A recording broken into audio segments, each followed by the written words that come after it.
Kalyan vlogs. Hi. మా వారికి పిల్లలకి అయితే టీ పెట్టేసి ఇచ్చేసాను. మా దేవాంశ్ అయితే బిస్కెట్లు తింటున్నాడు టీలో. మా గార్గేష్ అయితే బ్రష్ చేయడానికి వెళ్ళాడు. అందరూ ఎలా ఉన్నారు ఫ్రెండ్స్, బాగున్నారా? నేను బాగున్నాను. ఇది సండే వ్లాగ్ అండి. ఈరోజు మార్నింగ్దే అండి ఇది వ్లాగ్. చూడండి, వాడైతే డిప్ చేసి తింటున్నాడు. మనం పెడితే అస్సలు తినండి వాడు. వాడి ఇష్టంగానే తినాలి.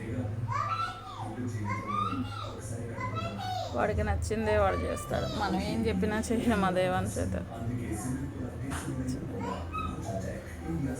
ఇంకొకటి ఇవ్వమని అక్కడ అడుగుతున్నాడు బిస్కెట్ అయితే. అలా చూడవద్దు అని చెప్తున్నాడు, వాళ్ళ డాడీ పెడుతున్నాడు.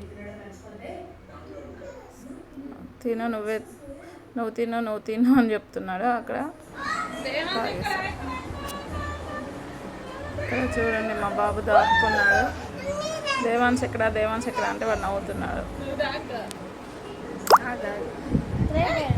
మళ్ళీ దాక్కుంటున్నాడు. ఇక్కడేమో యానిమల్స్ ఫుడ్ చేస్తారు చూడండి, యానిమల్ ఫైట్ లాస్ట్ ఇందులాగా. ఇందులో చూడండి చేస్తున్నాడు యానిమల్ ఫైటింగ్ ఉంటుంది కదండి, సాంగ్ ఫైట్, అందులో లాగా వాళ్ళు చేస్తున్నారన్నమాట. వాడికి చాలా ఇష్టం, మా అబ్బాయికి అయితే యాలో యాలో సాంగ్. అక్కడ వాళ్ళ అల్లరి చూడండి, అసలు మామూలుగా ఉండదు వీళ్ళతో. అసలు రోజంతా వీళ్ళతోనే సరిపోతుంది. అసలు టైం కూడా ఉండట్లేదు వాయిస్ ఓవర్ ఇవ్వడానికి. అసలు మధ్యలో వచ్చి డిస్టర్బ్ చేస్తున్నాడు. ఇది మార్నింగ్ వ్లాగ్, ఎప్పుడో మార్నింగే ఇద్దాం అనుకున్నా, ఇప్పుడు ఈవినింగ్ అయింది. ఈవినింగ్ ఇస్తున్నాను. వాళ్ళిద్దరు చూడండి అసలు ఎలా కొట్టుకుంటున్నారు. అక్కడ చూడండి మమ్మీ మమ్మీ అని పిలుస్తున్నాడు.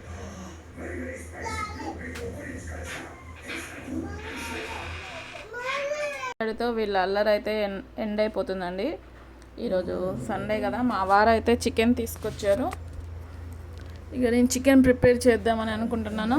మీరు చూసేయండి నా స్టైల్లో చికెన్ కర్రీ. ఫస్ట్ స్టవ్ వెలిగించుకొని ప్యాన్ పెట్టి ఆయిల్ వేసుకోవాలండి. ఆయిల్ వేసుకున్నాక జీలకర్ర వేసుకోవాలి. జీలకర్ర వేసుకున్నాక పచ్చిమిర్చి కొంచెం హీట్ అవ్వాలండి. కొంచెం వేగిన తర్వాత ఆనియన్స్ వేసుకుంటున్నాను.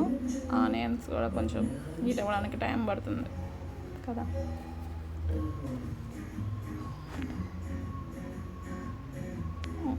ఆనియన్స్ కొంచెం గోల్డ్ కలర్ వచ్చేదాకా వెయిట్ చేయాలి. ఇక్కడ మా బాబు వచ్చి బాల్ తీసుకొని వెళ్తున్నాడు. తర్వాత కర్రీ లీవ్స్ వేసుకున్నాక కొంచెం వెయిట్ చేయాలండి, అది కొంచెం ఫ్రై అవ్వాలి.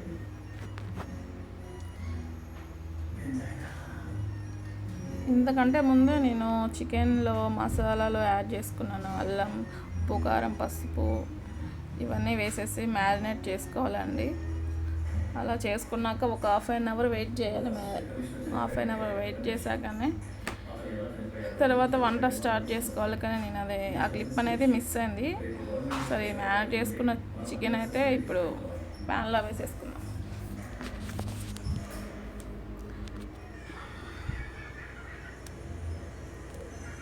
ప్యాన్లో వేసేసి అంతా కలపాలండి. అది కింద అడుగంటకుండా, అంటే మాడిపోకుండా మొత్తం కలపాలి. నాకు మాడిపోకుండా కలిపేసి మూత పెట్టేసుకోవాలి. మళ్ళీ చెక్ చేసుకోవాలి, మనం కింద మాడిపోకుండా కలుపుతూనే ఉండాలి.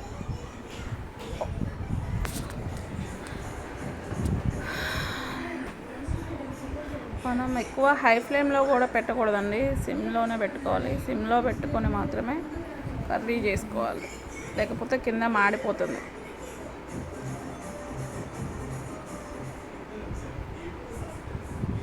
మళ్ళీ మూత పెట్టేసుకోవాలి. ఇందులో అయితే నేను ఎక్కువ మసాలాస్ కూడా ఎక్కువ ఏమీ యాడ్ చేయలేదు. ఇంట్లో తయారు చేసుకున్నవి మాత్రమే వేసాను.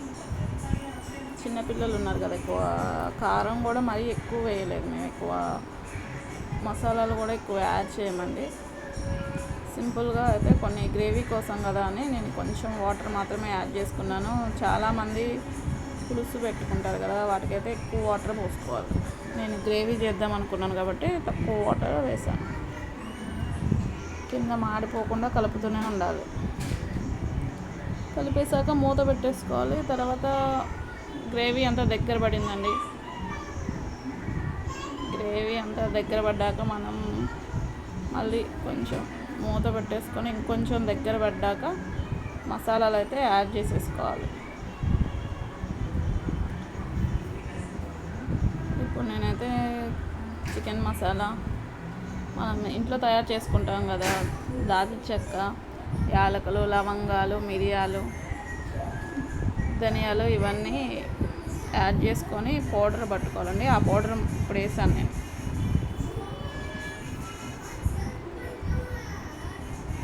ఇంకా లాస్ట్లో అయితే కొత్తిమీర యాడ్ చేస్తున్నాను. కొత్తిమీర యాడ్ చేశాక మళ్ళీ కలిపేసుకొని ఒక 1 minute ఉంచేయాలండి. అలా 1 minute ఉంచాక మనం ఓపెన్ చేస్తే ఇక కూర గ్రేవీ మొత్తం దగ్గరకు వచ్చేసింది కదా. ఇంకా నా స్టైల్ చికెన్ కర్రీ రెడీ అయిపోయినట్టే. మీకు నచ్చిందా? నా ఛానల్ని సబ్స్క్రైబ్ చేయండి. ఇక్కడితో ఈ వ్లాగ్ అనేది ఎండ్ అయిపోతుందండి. Thanks for watching. Bye bye. Please like, share and subscribe.